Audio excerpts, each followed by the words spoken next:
High jacking ایک international crime ہے۔ کار jacking یا بحری قزاقوں کی لوٹ مار کی طرح ہائی جیکنگ کا مقصد عموماً پیسے حاصل کرنا نہیں ہوتا، بلکہ لوگ یا گروپس اپنے مطالبات منوانے کے لیے پلین ہائی جیک کرتے ہیں۔ ہیلو فرینڈز، میں ہوں قرۃ العین اور آپ دیکھ رہے ہیں ریئل لائف ٹی وی۔ آپ میرے چینل کو سبسکرائب کریں اور بیل آئیکن کو کلک کر دیں تاکہ میری نئی ویڈیوز کی نوٹیفیکیشنز آپ تک پہنچ سکیں۔ آج میں بات کروں گی کہ پی آئی اے کا فوکر F-27 کس طرح کیپٹن عزیر کی ذہانت کی وجہ سے ہائی جیک ہونے سے بچ گیا۔ یہ 25 مئی 1998 کی ایک گرم شام تھی۔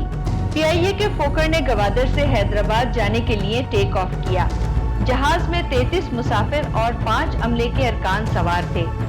جیسے ہی جہاز ہوا میں بلند ہوا، ایک ہائی جیکر تیزی سے اٹھا اور پائلٹ کے کیبن کی طرف بڑھنے لگا۔ ایئر ہوسٹس نے اسے روکنے کی کوشش کی، مگر وہ اسے دھکا دے کر پائلٹس کیبن کی طرف بڑھ گیا۔ کیبن میں داخل ہونے کے بعد ہائی جیکر نے پائلٹ کیپٹن عزیر خان کے اوپر گن تان لی اور انہیں new Delhi air traffic control سے رابطہ کرنے کے لیے کہا۔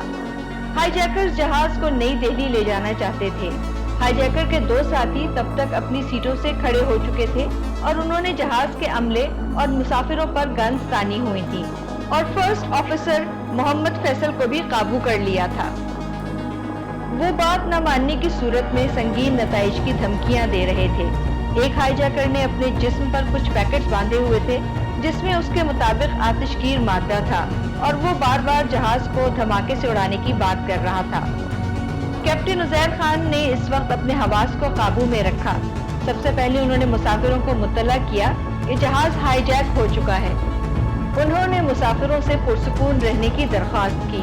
کیپٹن عزیر نے ہائی جیکرز کو بتایا کہ جہاز میں اتنا فیول نہیں ہے کہ وہ نئی دہلی تک پہنچ سکے، اس لیے انہیں انڈیا کے قریبی بھوج ایئرپورٹ پر لینڈ کرنا ہوگا۔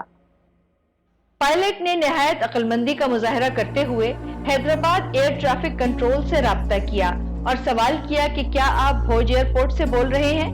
یہ ایک خفیہ اشارہ تھا۔ یہ سنتے ہی ایک ٹرینڈ ایئرپورٹ آفیسر نے ان سے ہندی میں بات چیت شروع کر دی۔ پاکستانی حکام میں کھلبلی مچ گئی۔ فوراً 2 پاکستان ایئر فورس کے جیٹس نے فوکر کو گھیر لیا، مگر ہائی جیکرز کو اس کی خبر نہیں ہوئی۔ کیپٹن عزیر کا رابطہ حیدرآباد ایئرپورٹ کے جنرل مینیجر سے کروا دیا گیا۔ ہائی جیکرز کو یہی تاثر دیا جا رہا تھا کہ یہ گفتگو بھارتی حکام سے ہو رہی ہے۔ حیدرآباد کے ایئر ٹریفک کنٹرول سے ہائی جیکر سے سوال کیا گیا کہ وہ کون ہیں اور کیوں وہ بھوج آنا چاہتے ہیں، تو انہوں نے بتایا کہ ان کا تعلق بلوچ اسٹوڈنٹ آرگنائزیشن سے ہے اور وہ نہیں چاہتے کہ ان کے صوبے میں انڈیا کے مقابلے پر پاکستان نیوکلیئر ٹیسٹنگ کرے۔ وہ بھوج ایئرپورٹ سے فیول اور کھانے پینے کا سامان لے کر دہلی کی طرف جانا چاہتے ہیں۔ ہائی جیکرز بہت مطمئن تھے کہ ان کا پلان بالکل ٹھیک جا رہا ہے اور اب وہ کچھ ہی دیر میں بھوج ایئرپورٹ پر لینڈ کرنے والے ہیں۔ پاکستان میں اعلیٰ حکام کی ایمرجنسی میٹنگ جاری تھی اور اس مسئلے سے نمٹنے کے لیے ایک بہترین پلان تیار کر لیا گیا تھا۔ رینجرز اور آرمی کے دستوں نے حیدرآباد ایئرپورٹ کی ناکہ بندی کر دی تھی۔ حیدری کمپنی، SSG ڈویژن اور 7th کمانڈو زرار بٹالین کو الرٹ کر دیا گیا تھا۔ چند منٹوں کے بعد حیدرآباد کنٹرول روم سے میسج دیا گیا کہ بھارتی حکام نے آپ کی درخواست منظور کر لی ہے اور آپ لوگ بھوج ایئرپورٹ پر لینڈ کر سکتے ہیں۔ حیدرآباد ایئرپورٹ کی تمام لائٹس آف کر دی گئیں۔ ایئرپورٹ جانے والے تمام راستے سیل کر دیے گئے۔ کیپٹن عزیر لینڈنگ کے لیے تیار تھے اور کچھ ہی دیر بعد رات کے اندھیرے میں حیدرآباد ایئرپورٹ پر جہاز لینڈ کر گیا۔ ہائی جیکرز کو بالکل شک نہیں ہوا کہ وہ پاکستان میں ہی موجود ہیں۔ انہیں اپنی کامیابی کا پورا یقین تھا۔ ہائی جیکرز نے سب سے پہلے فلائٹ انجینئر سجاد چودھری کو رہا کیا تاکہ وہ بھارتی حکام سے طیارے کو ریفیول کرنے اور کھانے پینے کا سامان لوڈ کرنے کے لیے مذاکرات کریں اور بھوج سے نئی دہلی جانے کی پرمیشن حاصل کریں۔ پاکستانی پولیس کے 2 افسران اختر گورچانی اور عثمان انور اپنے آپ کو بھارتی عملے کے ارکان ظاہر کرتے ہوئے طیارے میں داخل ہو گئے۔ وہ کھانا اور پانی دینے کے بہانے جہاز میں داخل ہوئے تھے۔ ان افسران نے بغیر کسی ہتھیار کے طیارے میں داخل ہونے کے لیے اپنی مرضی سے والنٹیئر کیا تھا۔ جب یہ افسران ہائی جیکر سے مذاکرات کر رہے تھے تو باہر فوج اور رینجرز کے جوان